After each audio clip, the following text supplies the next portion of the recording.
just before for the resolution, was there a change on the date of January 16th to October because I went to the restroom? Was that? What, was there a change? Was there a change? So I don't think so. I think I explained that there were two dates. And so there's a sooner date that is for talking with the applicant and finalizing a project description, and that's July 15 of this year. And then I had set a lengthier date that is that the project is stayed and delayed to a date no later than January 16, 2018, to allow the CEQA process to develop, because I don't know whether that project description will require a recirculation and comments by additional regulatory agencies. So that's a date. Right. It could be sooner. Could I ask the audience to please let the attorney finish? Thank you, Ms. Quintana. So it could be sooner, but we just had to put the date of January 6th. Okay. Okay. Okay. Go ahead. So I offer, be it resolved by the City Council of the City of Vallejo that staff is directed to take the following actions.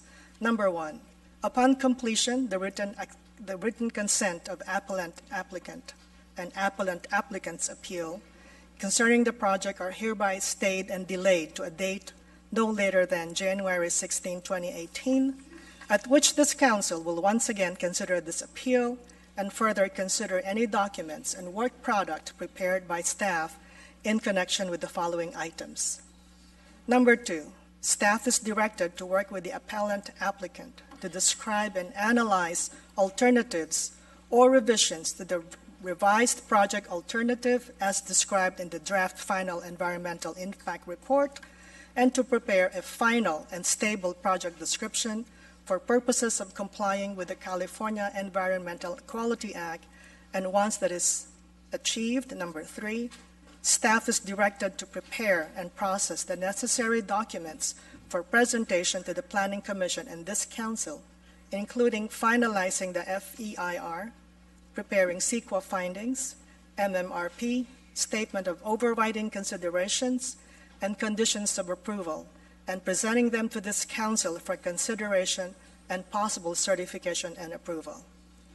Be it further resolved that should a final project description constituting a final and stable project description not be achieved, or should the appellant's consent to stay this appeal not be obtained by July 15, 2017, staff is directed to come back to this council for further action on the appeal.